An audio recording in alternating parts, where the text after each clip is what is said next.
உங்கள் அபிமான அனந்தலை வாழ் ஜோதிடர் வேலாயுதத்தின் நன்றி கலந்த வணக்கத்தை தெரிவிச்சுக்கிறேன். இந்த பதிவு எதுக்கானா, வருகின்ற தமிழ் புத்தாண்டு எவ்வாறு இருக்க போது, இதுவரைக்கும் நாம் விசுவாவச வருடத்தை கடந்திருந்தோம். இந்த சித்திரை முதல் தேதியிலிருந்து நாம் தொடங்குகின்ற ஆண்டு பராபவ ஆண்டு, மங்களகரமான பராபவ ஆண்டு. செவ்வாய்க்கிழமை பிறக்குது. வாழ்க்கையில் நம்மளுக்கு இந்த மேஷம் முதல் மீனம் வரைக்கும் மாற்றங்கள் எவ்வாறு கொடுக்க போகிறார் இறைவன், இந்த கிரகங்களை வச்சு தான் நாம் சொல்ல முடியும். ஜோசிகாரில் யாராக இருந்தாலும், ஜோதிடர் அனைவரும் சரி, யாராக இருந்தாலும் சரி, இந்த வார்த்தையை நாம் சொல்கிறோன்னா கிரகங்களை வைத்து தான் இந்த தமிழ் புத்தாண்டு என்று சொல்லக்கூடிய அமைப்பை நாம் காணப்போகிறோம். இதில் கிரகங்கள் அமர்ந்திருக்கும் இடம், இந்த பராபவ ஆண்டில் கிரகங்கள் அமர்ந்திருக்கும் இடத்தை பார்க்கணும் முதல்ல. ஏன்னா ஒளி பெற்ற கிரகம் என்று சொல்லக்கூடிய அமைப்பை சூரியன் சந்திரன் என்று சொல்லக்கூடிய அமைப்புகளும், அதுவும் இல்லாமல் பெரிய டான் கிரகங்கள் என்று சொல்லக்கூடிய சனி பகவான் ராகு கேதுக்களுடைய பெயர்ச்சியும் இந்த ஆண்டில் நம்மளுக்கு இருக்குது. முக்கிய தருணமே குரு பகவானுடைய பெயர்ச்சி வைகாசி மாதம் என்று சொல்லக்கூடிய அமைப்பில் கிரகங்களுடைய மாற்றம் என்று சொல்ல கடகராசிக்கு போகிறாரு. அதே போல் 11வது மாதம் ஐப்பசி மாதம் ராகு கேதுக்களுடைய பயிற்சியும் நாம் வைத்து தான் இந்த சித்தரை தொடங்கி பங்குனி முடிய நாம் சொல்ல முடியும். அடுத்த ஆண்டு 2027 பங்குனி முடிய நம்ம வாழ்வாதாரம் எவ்வாறு இருக்கும், இதில் நல்ல நல்ல மாற்றங்களை கொடுக்க போதா, ஏற்றம் தருப்பதா, கிரகங்கள் அமர்ந்திருக்கும் இடம் என்று சொல்லக்கூடிய அமைப்பை பார்க்கும் பொழுதெல்லாம் நமக்கு ராசிகள், அதாவது காலபுருஷ தத்துவத்தின் முதல் ராசி என்று சொல்லக்கூடிய சூரிய பகவான் அங்கே உச்சம் பெற்று சுக்கிரனோட சம்பந்தப்படுறார். மேஷத்திலே 2ஆம் இடத்துல யாரும் இல்லை. 3ஆம் இடம் என்று சொல்லக்கூடிய மிதுனத்தில் குரு பகவான் அமர்ந்திருக்கார். அதுவும் இல்லாமல் சிம்மத்தில் கேது பகவானும். இந்த முக்கிய தருணமே இந்த இடத்துல யாரானா அந்த ராகு பகவான். அவர் காலபுருஷ தத்துவத்துக்கு 11ஆம் இடத்தில், அதாவது கும்பராசியில் வீட்டிருக்கார். அவருடன் சந்திரனும் அங்கே கூடியிருக்கிறார். முக்கிய தருணம், அதைவிட முக்கிய தருணம் என்று சொல்லக்கூடிய காலபுருஷ தத்துவத்துக்கு 12ஆம் இடம் என்று சொல்லக்கூடிய சனி பகவான், செவ்வாய் பகவான், புதன் பகவான் நீச்சகதி பெற்று நீச்ச பங்கத்துக்கு பரிவர்த்தனை யோகம் பெற்று, அதாவது எப்படி சொன்னால் ஆட்சிக்கு இணையான பலம் பெறுகின்ற காலம். அவர் நீச்சமே பெற்றாலும் இந்த நேரத்தில் பரிவர்த்தனை யோகம் பெறுகின்ற காலம். புதனோட வீட்டில் குரு பகவான் அமர்ந்திருப்பதும் பரிவர்த்தனை யோகம் பெறுகின்ற காலமாகவும் இந்த ஆண்டு பிறக்குது. ஒவ்வொரு நாளும் ஒவ்வொரு வருடமும் யார் யார் எதிர்பார்த்துருக்காங்க, இந்த மேசராசிக்காரர் மீனராசிக்காரர் யாராக இருக்கும், இந்த கிரகங்களை வைத்து நாம் பார்க்க போகிறோம், விரிவாக பார்க்கலாம். கும்பராசிக்கு இந்த மங்களகரமான பராபவ ஆண்டு எவ்வாறு இருக்க போகுது, பொறுமையும் நிதானத்தையும் கடைபிடிக்க வேண்டிய ஆண்டு என்று சொன்னால் அது மிகைப்படுத்த முடியாது. இந்த மங்களகரமான பராபவ ஆண்டு பொறுமையோடு எடுத்துங்க. எந்த விஷயமா இருந்தாலும் ஒரு முறைக்கு 3 முறை எழுதி வச்சுங்க. தயவு செய்து எங்கே போனாலும் வந்தாலும் நாம் எங்கே போகிறோம், யார்கிட்ட பேச போகிறோம், இந்த மாதிரி விஷயத்தை நாம் எழுதி கொண்டு செல்ல வேண்டும். பொருளை செல்லு எத்துமோயே காதிலே பேசினே செல்லு எங்கே வச்சுட்டுன்னு சொல்லிட்டு தேடின்னு இருப்பாங்க. அந்த மாதிரி ஒரு சூழ்நிலையெல்லாம் காணப்படும். யாருக்கிட்ட சொல்லுவாங்கன்னா உங்கள் கணவன் மனைவிக்குள்ளே சொல்லுவாங்க, என் செல்லு எங்கே வச்சுட்டுக்கிறேன் ஒன்றும் தெரியல அப்படின்ற அளவுக்குள்ள சூழ்நிலையெல்லாம் மாறிடு. அதாவது டென்ஷன் பிபி எல்லாம் கொஞ்சம் அதிகரிக்கக்கூடிய ஆண்டு. தேவையில்லாத விஷயமெல்லாம் நடக்கும். அதனால் பொறுமையை காத்து கொள்ளுங்கள். ஜென்மத்தில் ராகு பகவான் இருக்கார், 7ஆம் இடத்துல கேது பகவான் இருக்கார். இவங்களுடைய இடப்பெயர்ச்சி நடந்த பிறகு ஓரளவுக்கு நன்மையை தரும். வேகம் எடுக்கிறது, இந்த பைக்கில் வேகத்தை சாகசம் என்று சொல்லக்கூடிய அமைப்பெல்லாம் இந்த நேரத்தில் காட்டக்கூடாது.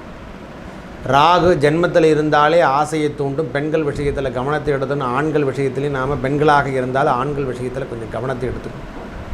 கொடுக்கல் வாங்கல் முக்கிய தருணமே இந்த பராபவ ஆண்டில். எதில் இருக்கிறீங்களே இல்லையோ கொடுக்கல் வாங்கல் என்று சொல்லக்கூடிய அமைப்பும் கடன் சார்ந்த விஷயத்துலையும் ரொம்ப கவனத்தை எடுத்துக்கும். மிக கவனம் என்றே எடுத்துக்கலாம். ஒரே வார்த்தை சொல்லப்போனால் இந்த நேரத்தில் பொறுமையும் நிதானத்தையும் கடைபிடிக்க வேண்டிய ஆண்டு என்று சொன்னால் அது மிகைப்படுத்த முடியாது. ஐயா 12ஆம் மாதம் 11ஆம் மாதம் வரைக்கும் இந்த பொறுமையும் நிதானத்தை கடைபிடித்து கொள்ளுங்கள். நட்பு வட்டாரங்களில் தடை ஏற்படும். பார்ட்னர்ஷிப் உறவுகள் சின்ன சின்ன முறிவுகள் ஏற்படக்கூடிய காலம் என்று கூட சொல்லுங்கள்.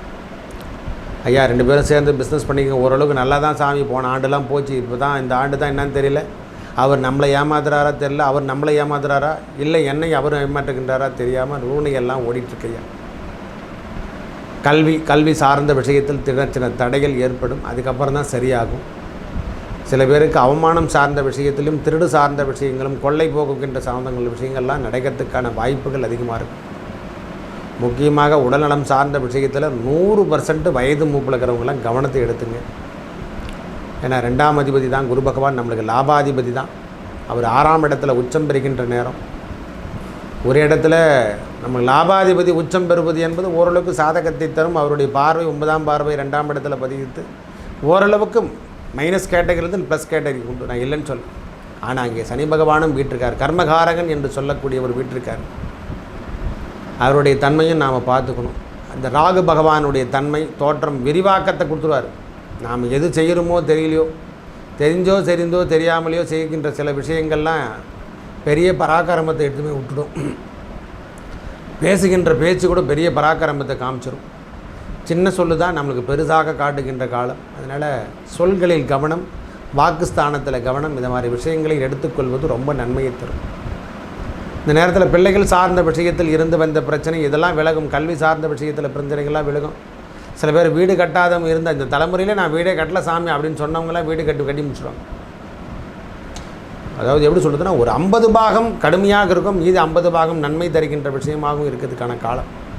ஐயா, செலவீனங்களாக இருந்தாலும் இது நன்மை தருகின்ற செலவீனங்கள். இதனால் புரிஞ்சுங்க, வரவுக்கேற்றால செலவீனங்களை இன்றைக்கி 100 ரூபாய் சம்பாதிச்சா 50 ரூபா கண்டிப்பாக செலவீனம் என்பது இருந்து கொண்டே இருக்கும்.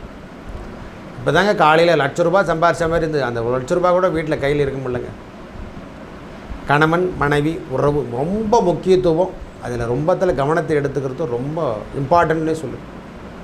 இந்த 11ஆம் மாதம் ராகு கேதுகளுடைய பெயர்ச்சி நடக்கிற வரைக்கும் கொஞ்சம் பொறுமையை நிதானத்தையும் கடைபிடிங்க. யார் மீது அதிகமாக விருப்பம் வச்சுட்ருக்குங்களோ அவங்களாம் நம்மளுக்கு பகையாக மாறுவாங்க.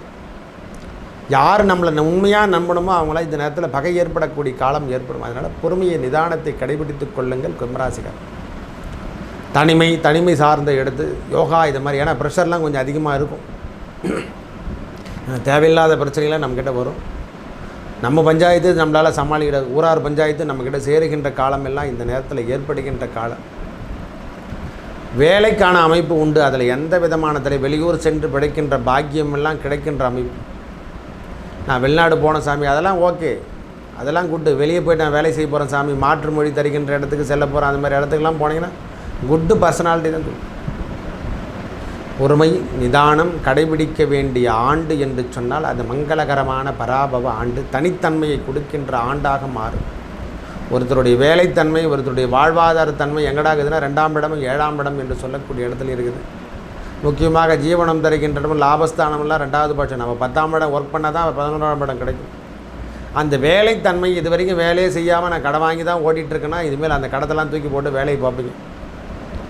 நாம் உழைத்தால் முன்னுக்கு வருகின்ற அமைப்பு என்று சொல்லுவோம். ஒரே வார்த்தை சொல்லப்போனால், நீங்கள் 100% உழைச்சா அதுக்கான ஊதியம் என்பது உண்டு. கும்பத்தை பொறுத்த வரைக்கும் உழைத்தால் உயர்கின்ற பாக்கியம் என்பது இந்த மங்களகரமான ஆண்டு கொடுக்கும். ஹார்டு ஒர்க்கு பண்ண வைக்க ஒரே வார்த்தை. மேலே அதிகாரிகளுடைய ப்ரெஷர் என்பது இருந்து கொண்டே இருக்கும். நம்மளை டார்கெட் பண்ணி கவனிக்கிற மாதிரி ஒரு சூழ்நிலையும் இருக்கும்.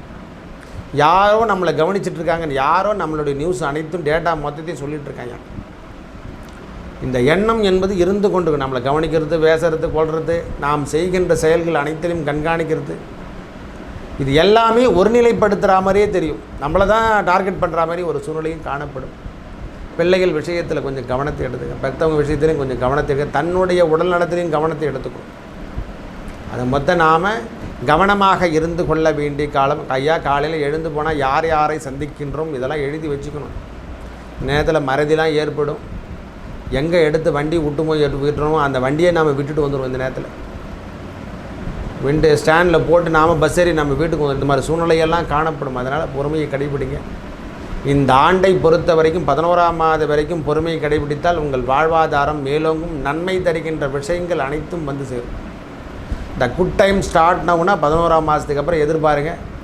ஐப்பசி மாதம் வரைக்கும் உங்களுடைய பொறுமைத்தன்மையை ரொம்ப நிதானத்தையும், யோகா இதை மாதிரி விஷயத்தை எடுத்துக்கிறது, உடல் நலத்தில் அக்கறை எடுத்துக்கிறது, இந்த கை கால் என்று சொல்லக்கூடிய அமைப்பு செல்வதெல்லாம், வண்டி வாகனத்தில் வித்தை இது மாதிரி விஷயங்கள்லாம், தேவையில்லாத வார்த்தை, தேவையில்லாத ஸ்பீச், இது எல்லாத்தையும் தூக்கி போட்டு விட்டுடுங்க.